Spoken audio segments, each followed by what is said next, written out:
Hola, ¿cómo les va? Vamos a empezar con el eje problemático número 2, que sería pensar la igualdad y la diferencia, ¿sí? Pero bajo un concepto que se inaugura en la modernidad y que intenta este concepto de poner un piso mínimo como para garantizar la igualdad. Esa categoría es la de ciudadanía. ¿Sí? Nos va a servir a nosotros, o sea, la vamos a reciclar a esa categoría de ciudadanía para pensar la ciudadanía en la época del capitalismo tardío, posmodernidad, como le queramos llamar. Eh, entonces vamos a pensar la igualdad y la diferencia con esta categoría nueva que hacemos entrar, que es ciudadanía. Ciudadanía vendría a ser garantiza un piso de igualdad a todos los sujetos que forman parte de la sociedad. Eh, por ahí en pedagogía vimos esto, vamos a hacer un repaso. Nosotros decimos que en el periodo premoderno la sociedad se iba trabando por estamentos, ¿sí? Si nosotros tenemos que hacer un gráfico, el típico gráfico piramidal, social piramidal, encontramos al rey o al emperador arriba y después a medida que vamos bajando, nobles, clero, eh, soldado de ejército, plebe, ¿no? Entonces tenemos un centro, ¿sí? Bien arriba, en la arista del triángulo, en la punta del triángulo, entonces a medida que va bajando, o sea, por estamentos, entonces podemos decir que esas sociedades de alguna manera gozaban de una desigualdad según la casta a la que pertenecían. Bueno, ese esquema, salvo, bueno, en Grecia también, ¿sí? Eh, se mantuvo, hay episodios donde no, pero bueno, no vamos a entrar. Con la modernidad, a este esquema piramidal y así dividido en sectores sociales inamovibles, eh, lo que hace la modernidad, acuérdense la frase de Marx, todos los sólidos se desvanecen en el aire, o sea, eso que era impensado, bueno, la burguesía lo que hace lo tira abajo, ¿sí? Lo tira abajo y piensa un orden social que de alguna manera ponga en jaque la desigualdad de origen. ¿Sí? La desigualdad de origen, cuando decimos desigualdad de origen, esto de según el lugar donde yo pertenezca, en ese lugar voy a prosperar socialmente. ¿Sí? Si yo nacía carpintero, y bueno, ahí ya estaba trazada toda mi actividad. Si nacía hijo de rey, por iba a ser príncipe para después ser rey. ¿Sí? Entonces, la modernidad dice, bueno, rompamos con todo eso. Hay como dos grandes momentos, ¿sí? En donde esto se disputa, que es en Gran Bretaña con la Revolución Industrial y en Francia con la Revolución Francesa. Bueno, para los que ya lo vimos este tema, para muchos hay un grupo que no lo vio conmigo, pero bueno, lo repaso acá. Nosotros decimos que la modernidad ante todo, es una actitud de transformación de las cosas, ¿sí? El ser humano se hace cargo de transformar la realidad, ¿sí? Todo aquello que era considerado como estanco, sólido, bueno, el ser humano lo cambia, ¿sí? Entonces, ¿cómo va a transformar? Y si nosotros tenemos que pensar esa transformación, socialmente la pensamos dividiéndola en tres. ¿Sí? En la realidad se dan todas, ¿no? La realidad siempre es compleja y confusa, pero para ordenar nuestro pensamiento hablamos de un orden económico, de un orden político y de un orden científico. Y de un orden pedagógico, que fue lo que vimos la vez pasada. El orden, muy brevemente lo voy a decir, y es muy probable que alguno me corrija, y está bien que me corrija, porque por ganar en tiempo pierdo en puntualidad. Eh, el orden económico nos encontramos ahora, o sea que el sistema económico no va a ser de subsistencia y de intercambio, sino que va a ser capitalista, que se va a articular mediante dos clases, aquellas que trabajan para poder subsistir y aquellas que viven de alguna manera del capital, de los que otros trabajan. eh, decimos que la relación es conflictiva, ¿sí? Y el nudo del, del problema está en el salario, ¿sí? Marx dice hasta el salario es algo injusto para el trabajador. Entonces uno puede decir, pero ¿cómo? Es lo único que yo aspiro a tener y como una retribución, y vos decís que claro, porque está el concepto de plusvalía, ¿sí? Esa diferencia entre, entre lo que debería, de lo que se debería asignar al trabajador por su trabajo, ¿sí? Y lo que realmente le da el salario, ¿sí? El plusvalor ese que se queda el burgués. Y bueno, todo esto se naturaliza porque Marx dice, bueno, hay alienación. Después el orden político surge como una respuesta, como una superestructura de ordenamiento social a este orden económico. O sea, los burgueses, más que nada, no recuerdo si es Lowitt el que lo explica bien, pero dicen los burgueses que querían encontrar un sistema político que le permita a ellos el afán de expandirse económicamente. Entonces encuentran en el Estado, en la división de poderes, en el Estado moderno y en la división de poderes, encuentran un sistema político de alguna manera que viene a proteger el capital, ¿sí? Que viene a proteger su expansión económica. ¿Sí? El Estado es un invento burgués para defender sus derechos. Después vendrán movimientos así que pondrán en disputa esto, pero inicialmente es eso. ¿Sí? Yo siempre me acuerdo de una frase de Gil Lavedra, un radical jurista, que dice: nuestro código civil tiene eh, más código, ¿sí? Más legislación para defender la propiedad privada que la vida humana. Entonces, fíjense lo que dice Locke, o sea, la propiedad privada es nuestra segunda naturaleza. Si nosotros nacemos, los seres humanos, con nuestro cuerpo, que es la primera naturaleza, y la propiedad privada es nuestra segunda naturaleza, lo que nos permite que se desarrolle nuestra primera naturaleza, que es el cuerpo. Entonces, todos los seres humanos tenemos derecho a la propiedad privada, ¿no? Y ahí empieza el berenjenal, porque nosotros confundimos lo propio con la propiedad, ¿sí? Entonces, hasta matamos por la propiedad. La propiedad sería algo secundario de lo propio, pero el capitalismo hizo que pareciera que sea una nota constitutiva nuestra. Yo soy lo que tengo, llegamos a decir eso. Yo soy lo que poseo, ¿sí? Lo que poseo materialmente, económicamente. Soy esta ropa, soy este reloj, soy no sé, este termo, este viaje, ¿sí? Soy lo que tengo en la caja fuerte en el banco. Bueno, yo no tengo nada de eso, ¿no? Tengo una casa alquilada, tengo un uso agujereado, acá me di cuenta recién.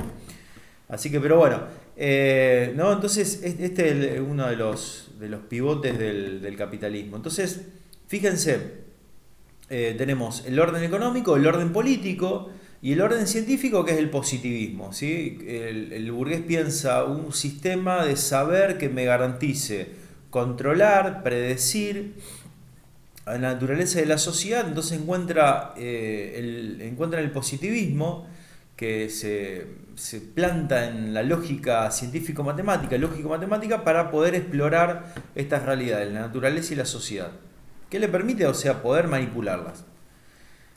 Brevemente lo digo y me salto un montón de cosas. Entonces,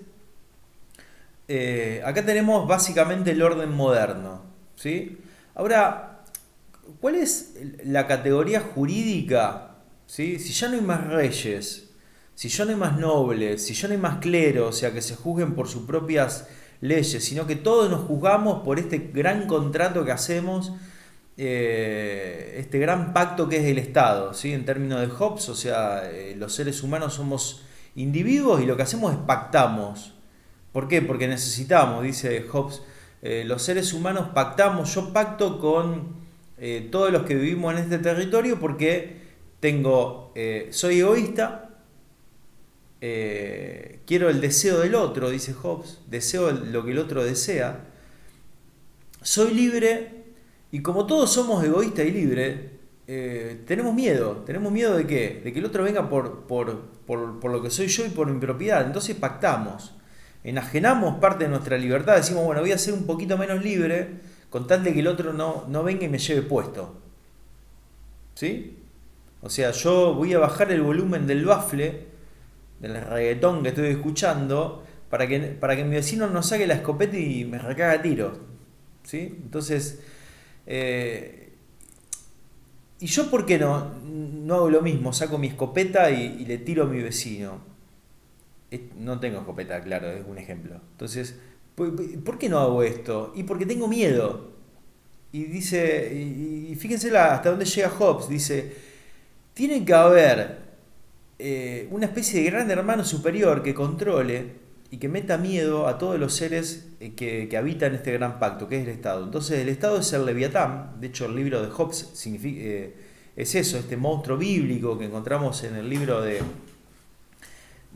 Job, ¿sí? Job del libro bíblico J-O-B, y Hobbes, el filósofo inglés, es H-O-B-O-S.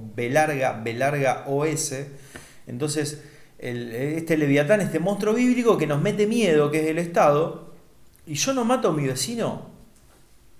No tengo historia con el vecino, es un ejemplo.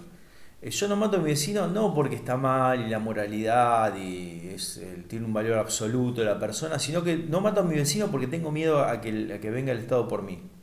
¿Sí? Venga el Estado por mí y me mete en cana o me haga pasar. Sí, pues la libertad también es un valor absoluto en el Estado moderno. Entonces, acá quedó presentada la modernidad: tres órdenes: económico, político y científico. O sea, ¿cuál es esta categoría que nos viene a decir ahora lo que somos al sustrato común que pertenecemos? Es ciudadanos. Ya no hay reyes que tengan sus propias leyes, ya no hay clero, ya no hay nobleza, ya no hay ejército, o sea, que se rija, sino que todos nos regimos por el mismo contrato, que es las constituciones, ¿sí? Y todos pertenecemos a la misma categoría de persona, que es la de ciudadanos. Ciudadano viene de la palabra civitas, que significa ciudad, o sea, habitar en un territorio común. Todos habitamos en un territorio común y gozamos de los mismos derechos y de los mismos mandatos, deberes, ¿sí? Entonces, la modernidad, que va a ser en esta categoría formal de ciudadanos, ¿sí? Va a pretender garantizar la igualdad. Igualdad que es, de alguna manera, ya presentada como algo a cumplirse, ¿sí? No como algo de hecho que se da, como algo formal a lo cual tenemos que aspirar, ¿sí? Entonces, ¿cuáles van a ser esos relatos que me van a permitir a mí llegar a ese lugar común de igualdad? Y bueno, entonces acá Lyotard lo que dice es, un filósofo francés, en la posmodernidad explicada para niños, dice que hay 4 grandes relatos, de alguna manera, que aspiracionalmente le van a permitir al ser humano pensarse como igual, que es el cristianismo, la idea que todos somos hijos de Dios y vamos a un paraíso, ¿sí? Mediante las buenas obras. El segundo gran relato es el capitalismo, ¿no? Si todos nosotros, el ser humano es un ser individual, si todos nosotros somos sanamente egoístas, si somos sanamente egoístas y hacemos mérito y nos esforzamos, vamos a llegar a ese lugar común en donde todos gocemos de nuestros bienes y riquezas. El tercer gran relato es el comunismo, o sea, todos somos iguales y por lo tanto tenemos que garantizar y vamos a llegar a ese paraíso terrenal, ¿sí? Que es la anarquía, ¿sí? Vivir sin un principio regulatorio, sino que nosotros mismos nos regulamos. Y por último es el iluminismo, la idea de que la ciencia nos va a permitir una vida de iguales, erradicando todas las dificultades de la sociedad moderna, enfermedades, inconvenientes y demás, ¿sí? Entonces son los 4 grandes relatos que van a estructurar este anhelo de igualdad. ¿Qué pasa? Nosotros, hoy, al pensarnos, ¿sí? Bajo estos cuatro grandes relatos, nos damos cuenta de que ninguno nos termina de convencer. ¿Sí? O sea, nos damos cuenta de que eh, la idea de la justicia divina y del castigo y que hay un ser supremo que gobierne muchas veces pareciera ser que es como una especie de opio y hay ciertas explicaciones que antes daba la religión que ahora la da la ciencia. Entonces, eh, este gran relato del cristianismo no termina de cerrarnos, ¿no? No termina de cerrarnos, ¿por qué? Porque su postulado más fuerte es empíricamente incomprobable. ¿Sí? No se puede corroborar eh, una divinidad y un paraíso. Víctor Sueiro volvió, el único, y se fue, no volvió más. Pobre Víctor, pero está allá, ¿no? Después nos damos cuenta, o sea, que todos los que tienen no fueron aquellos que se esforzaron. El capitalismo, o sea, cada vez nos muestra más su miseria que sus bondades. ¿Sí? Pensemos en cómo el sistema capitalista nos hace tratar a la naturaleza. ¿Sí? Es esa mente depredadora de los recursos naturales, de la vida humana. Podemos decir sí que vivimos unos años más, pero hace tiempo que no discutimos lo que es la vida humana, ¿sí? La calidad de vida que tenemos. Bueno, el comunismo también, ¿sí? Hay todo un debate, no quiero entrar en esto, ¿sí? Pero hasta qué punto, o sea, resignar la libertad, la individualidad en pos del todo.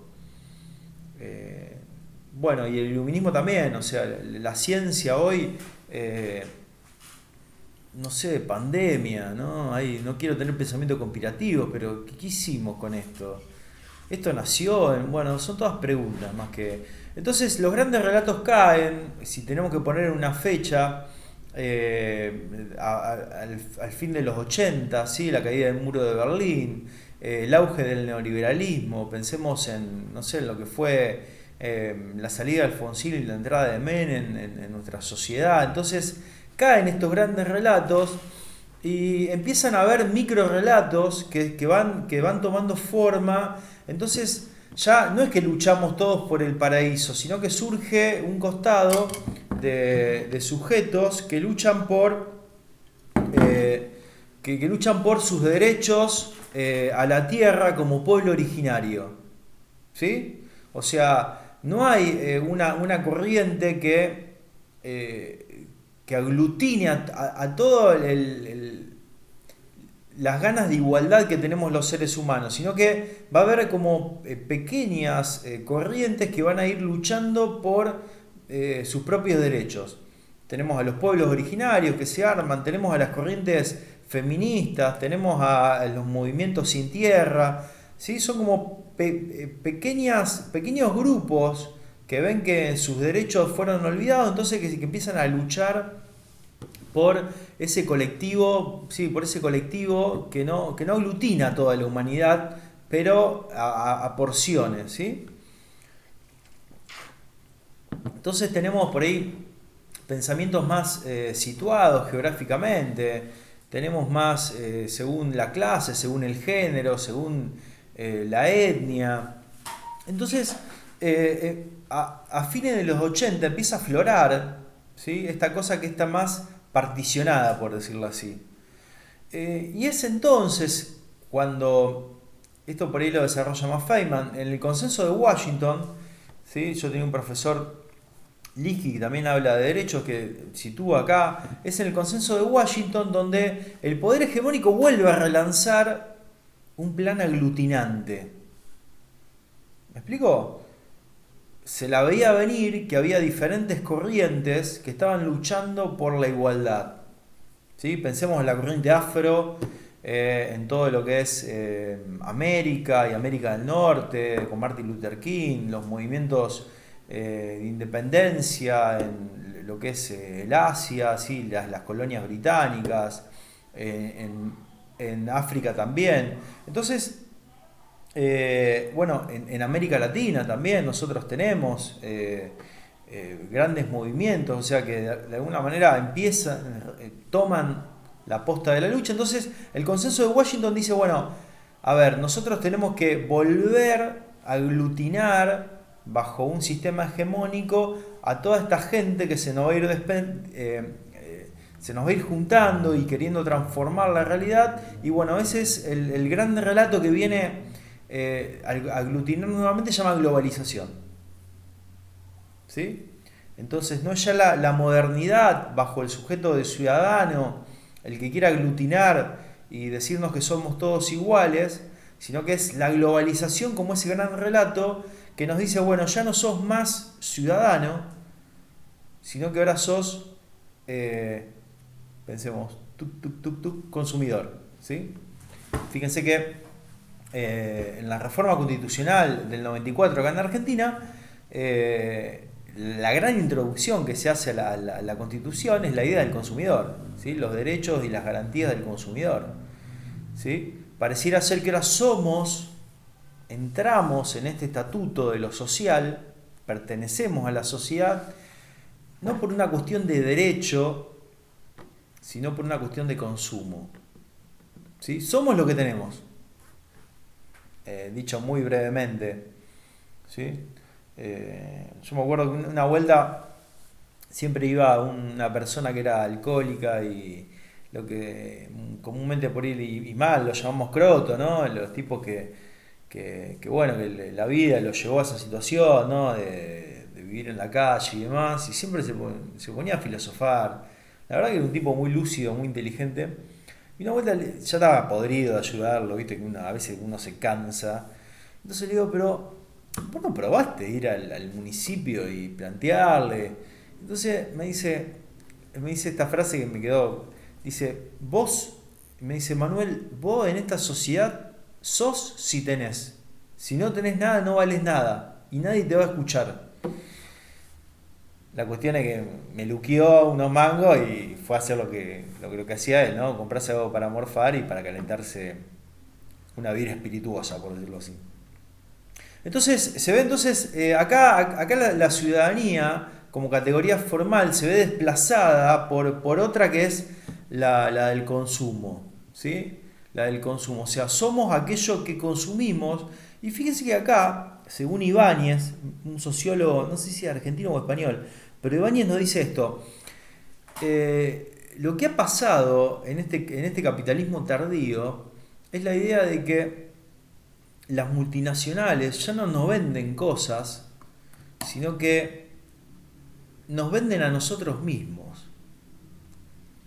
¿no? Nos venden a nosotros mismos. ¿Qué es Facebook? ¿Qué es Instagram? ¿Qué es TikTok? Yo tengo TikTok. ¿Qué es TikTok? O sea, ellos nos venden un producto que tiene como centro la figura de nosotros mismos. Pero claro, ahí en TikTok nos tiramos un poco la piel, ¿no? Nos ponemos un poco más de cabello, no sé, nos ponemos voz linda, ponemos un paisaje detrás, o sea, hasta eso ha hecho el mercado, o sea, de tomar nuestra identidad, ¿sí? Y a partir de una serie de algoritmos, vendernos quiénes tenemos que ser. ¿Sí? Es impresionante Netflix cómo te dice, no sé, yo en un momento tuve y te dice, película me parece un 98% de coincidencia con vos, o sea, te está diciendo, yo sé quién sos, vos por ahí te olvidaste, pero bueno, yo te recomiendo, para que seas vos, te recomiendo que me hagas caso a mí. Entonces nos emocionan, nos engordan, nos luquean, en el sentido de look, sí, también nos sacan guita, todo.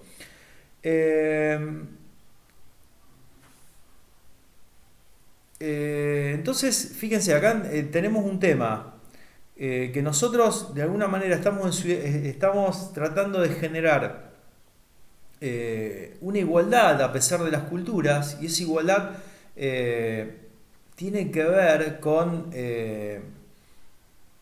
el grado de pertenencia al sistema económico. ¿Sí? El grado de pertenencia al sistema económico. Entonces, no me acuerdo si era González que dice, si hay cosas que no es la globalización, o sea, la globalización sin duda que ha puesto al mundo en este contacto tan fluido, tan estrecho, ¿no? Eh, el otro día miraba la tele y en el Central Park de Nueva York, ¿conocen el Central Park de Nueva York? ¿No? ¿No conocen todavía? Yo tampoco, así que... Pero bueno, por tele decían que había gente corriendo, o no me acuerdo cómo era, o en Barcelona había gente corriendo, porque habían... Entonces digo yo, y bueno, ¿y a mí qué me importa? ¿Qué me importa que haya gente corriendo? ¿Por qué me muestran la noticia? Y después me puse a pensar y digo, claro, sí me importa. Si una persona en China se engripó y yo hace 40 días que estoy acá encerrado, o sea, me tiene que importar. ¿No? Esa locura, ¿no? Es decir, cómo algo que está allá, o en el sentido opuesto, desde la geografía del globo, o sea, impacta en mi vida. ¿Sí? Impacta en mi vida, en mis relaciones con mi compañera, con las personas que yo quiero, en mis hábitos alimenticios, que me estoy comiendo todo, a las 5 de la tarde me agarra con un nervio que me quiero suicidar y después le empiezo a encontrar sentido y sigo viviendo. Entonces, de vuelta, o sea, la globalización, algunos dicen anglobalización, es ese gran relato que pone como hegemonía a los productos, los intereses de las multinacionales, más que nada del hemisferio norte. ¿Sí? Como decíamos la vez pasada, compramos sándwich de una hamburguesería norteamericana en cualquier parte del mundo, pero no compramos humitas o tamales en cualquier parte del mundo. Entonces, siempre, esto lo trata bien Canclini, siempre de alguna manera el relato aglutinante viene a corresponder al mundo hegemónico. Entonces, de vuelta acá, la necesidad de plantear la igualdad en esta diferencia cultural, imposición, porque la globalización es un relato cultural, ¿sí? Hay prácticas, hay concepciones. Fíjense que la publicidad, perdón, propaganda no, la publicidad lo que hace es moldear el sujeto, no me quiere vender el objeto de consumo, sino que la publicidad lo que hace es moldear. Prueben, no sé, con publicidad, por ejemplo, de Stella Artois. O sea, eh, es un tren, personas blancas, esbeltas, lujo por todas partes, y que al final de todo aparece una copa y que el flaco que está con una mujer así casi diseñada, entonces aparece una copa y el flaco la bebe. Y abajo dice Stella Artois. Banca a la clase de Manuel Stella Artois. No. Abajo dice Stella Artois. Pero ¿por qué? Porque de alguna manera me dice, vos vivís de esta manera y como corolario, como la frutilla de la torta, como punto final, te mereces esto. ¿Sí? O sea, me marca un estilo de vida. Y una vez que yo adopté ese estilo de vida, indefectiblemente voy a ir a ese objeto. No, hay un montón de ejemplos para poder pensar cómo esta lógica del consumo se mete en nosotros. Bueno, de hecho esto que está acá, ¿no? Esto de dar clase por acá es terrible. Ya no hay patrón, director, inspector, no hay nada de ese mundo. No sé, no quiero decir ningún calificativo. Bueno, de ese mundo, sino que yo mismo soy el que regulo mis prácticas de trabajo y bueno, soy un desastre, ¿no? Soy un desastre, un domingo a la noche estoy haciendo una clase. Entonces, se ve entonces cómo la sociedad de consumo de alguna manera de vuelta nos reúne en torno a un... Y nosotros creemos que somos iguales por eso. Digo, creemos porque a todo nos pega.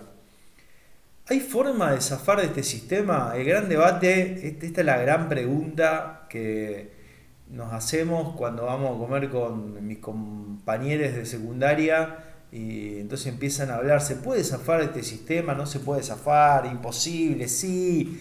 Dice uno, me fui a vivir a la isla y vivo en pelotas, ¿no? Entonces, ¿se puede zafar de...? Eh, la verdad que no sé. A mí me gusta ensayar esta respuesta, que es más una pregunta que una respuesta. Margaret Thatcher dice, el neoliberalismo no es el fin, sino que el fin es el individuo. ¿Sí? En categorías nuestras, o sea, el fin es que nosotros nos creamos que ser ciudadano es ser un sujeto individual, cuando ser ciudadano es ser un sujeto colectivo. Lo que le pasa al chabón allá en otro lado del mundo, en la China, me pasa a mí. ¿Sí? Lo que le pasa a mi estudiante, o mí, no, sino al estudiante que comparte conmigo esta materia, de alguna manera me pasa a mí. ¿Sí? Lo que le pasa al pibe que va a la escuela, me pasa a mí. Entonces, Margaret Thatcher dice, no, la sociedad no existe, existen individuos. Existen individuos que son egoístas, que luchan por sí mismos. Entonces, si nosotros queremos zafar de este sistema, yo podría ensayar esta respuesta. O sea, si el sistema tiene como finalidad el individuo, ¿sí? El individuo, para poder zafar de la finalidad de este sistema, para poder torcerle el brazo, tenemos que pensar colectivamente. ¿Y qué significa colectivamente? Pensar aquello que por ahí dice Espósito, o sea, pensar no en inmunizarme yo, sino en todo lo contrario, en poner para que esta sociedad, cuando digo poner no hablo solamente económicamente, sino que ir a pérdida. ¿Sí? O sea, si el fin es el individualismo, cuando yo pienso colectivamente, le estoy torciendo el brazo a este sistema. Cuando yo en vez de inmunizarme y quedarme en mi zona de confort, yo lo que hago hace yo abrirlo a los otros. ¿Sí? Y en vez de inmunitas, dice Espósito, comunitas.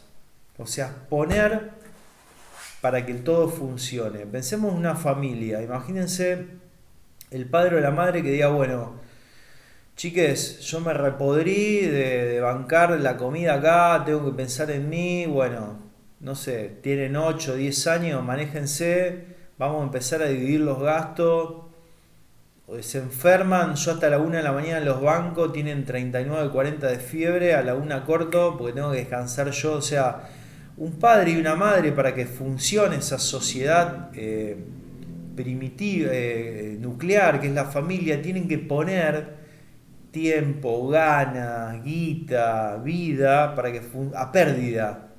O sea, nadie tiene un hijo por una inversión. Nadie dice, no, voy a tener 4 o 5 pibes porque ahora sé que me come un poco la vida, pero dentro de unos años es como un colchoncito que... O sea, vamos a pérdida. Entonces, si nosotros queremos jugarle una mala pasada, aunque sea por un momento, a este sistema, la idea sería pensar colectivamente, pensar en un nosotros, ¿sí? En un nosotros no que estén, que ahora después vamos a hablar de eso, la clase 3 es un poco eso, no que estén no de idénticos, sino un nosotros de diferentes, ¿sí? Entonces, para poder salvaguardar la ciudadanía como una categoría igualitaria, necesitamos, o sea, a esa ciudadanía ponerle otra categoría que es la de derechos. O sea, nosotros somos un todos y ese todos, de alguna manera como pueblo, como comunidad, como sujeto colectivo, tenemos derechos. ¿Sí? Porque va a haber tensiones, ¿sí? Porque el ser humano es individual y es social. Y en nuestro sistema, como está trazado, parecería que pesa más lo individual. Entonces la categoría de derecho tensa de vuelta eso. Bueno, el problema que nosotros tenemos, bueno, me parece que hasta acá llegamos bien. Sé que me fui a la miércoles en algún momento, pero bueno, este es un poco el eje problemático, o sea, cómo pensar la escuela tratando de zafar algunas gramáticas que nos fueran incorporando más que nada con el relato de la globalización, o sea, cómo pensar una escuela de ciudadanos y no de consumidores, cómo pensar una escuela de ciudadanos no formalmente, sino de hecho, en donde todos tengamos la palabra, y cómo pensar una escuela en donde la diferencia cultural no sea un factor, una piedra en el camino para pensar lo comunitario. ¿Sí? Me parece que la palabra diversidad, no me gusta usarla, pero la usa, la palabra diversidad y diferencia cultural es una palabra que se entrelaza bien con la ciudadanía. Bueno, espero que estén bien.